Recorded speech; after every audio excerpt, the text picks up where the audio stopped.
গণিতে আমি বরাবরই কাঁচা, কিন্তু কিভাবে কিভাবে জানি ফলিত গণিত বিষয়টাই আমার কপালে এসে জুটল।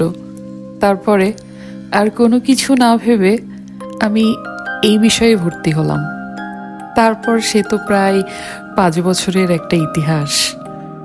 তারপরও আজকের যে দিনটা দেখতে পাচ্ছি, এটাই আলহামদুলিল্লাহ।